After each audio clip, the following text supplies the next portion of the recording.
Hi, I'm Terry Goodkind. Welcome to my home and my world. Come on in.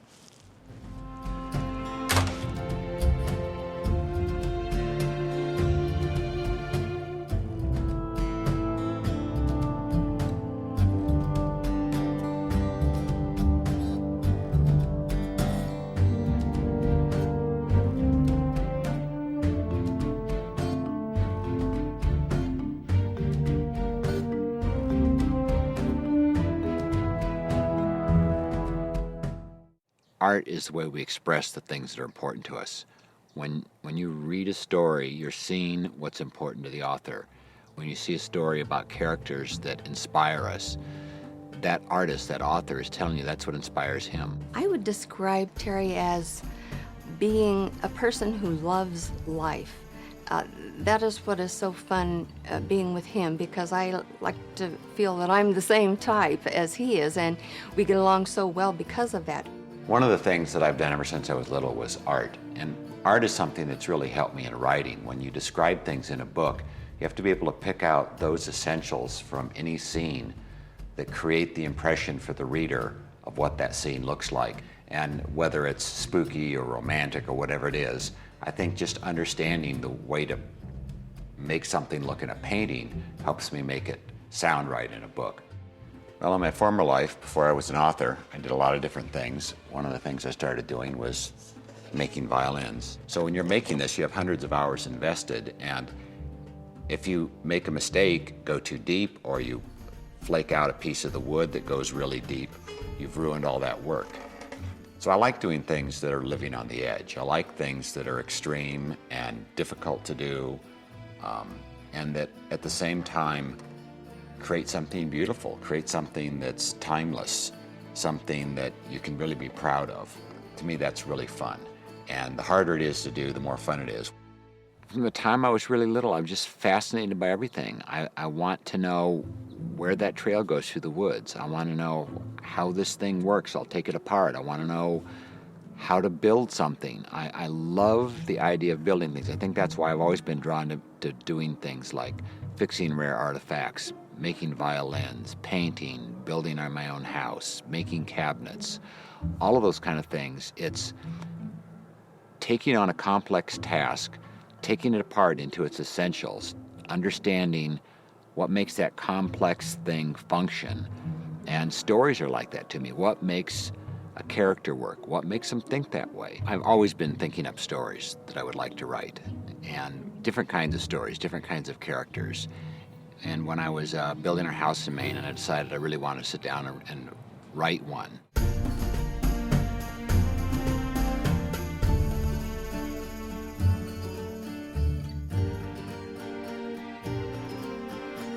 For the last period of time when I was building our house, I thought through the story in my head. And the character I thought about first was Kaylin. And I came up with this idea of a woman who wields incredible power and has authority over the people she governs, who has special abilities, special talents, but she can't ever allow anyone to love her. And what kind of person would fall in love with a woman like that? And what would they have to overcome to get close to her? What choices does a human heart have to make in how they're going to live their life? All art reflects the soul of an artist. It's impossible to paint or draw or write without your own soul coming through. So as I'm writing about Richard and how he overcomes all these struggles, it's my personal philosophy that you're really hearing. It's my sense of justice, my sense of how to set wrongs to right. As the books evolve, he becomes more and more like me, because in the beginning he's kind of naive. So he has to learn lessons about what life is really like. He's a good person, he has a good heart, and he has an innate love of life.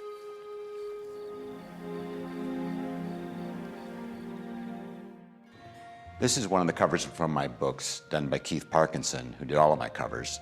And this is my favorite painting out of all of them. It represents what I love about art, about striving for the nobility of mankind, about aspiring to be the best you can be.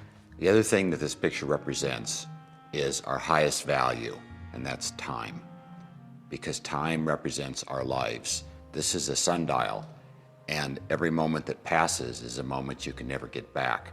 And it reminds you that your time of existence is limited, and you should value each moment of that existence. And so not only is this a beautiful statue representing mankind, it also is reminding us that life is precious and every moment is precious, and to always keep that in mind. I've lived with Richard and Kaylin for 15 years. I mean, they're my best friends. I know them intimately. I know how they would react in every situation.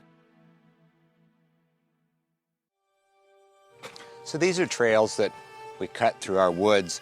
I wanted to sort of recreate at our house the kind of feeling I get from walking in the woods with Richard and Kaylin.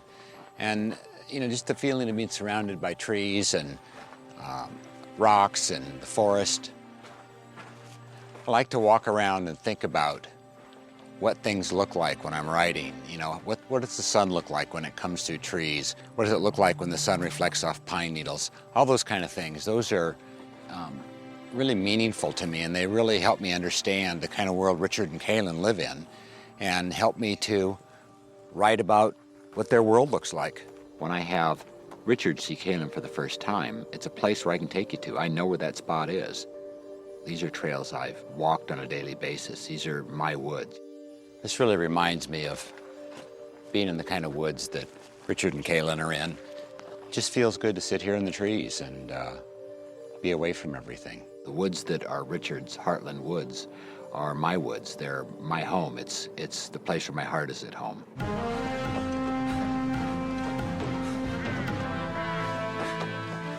Writing, for me, is like driving a race car.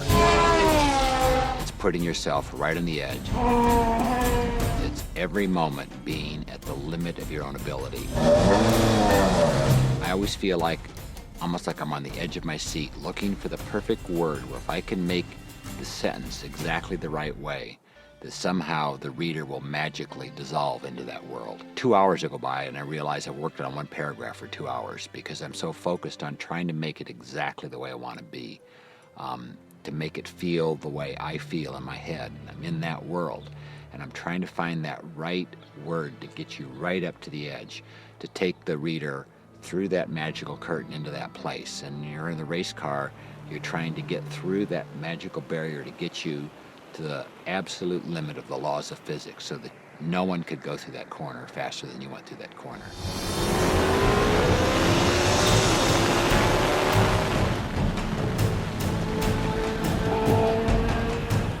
When he's racing, you can't think about anything else. In fact, one time when he went by the tower where I was watching him,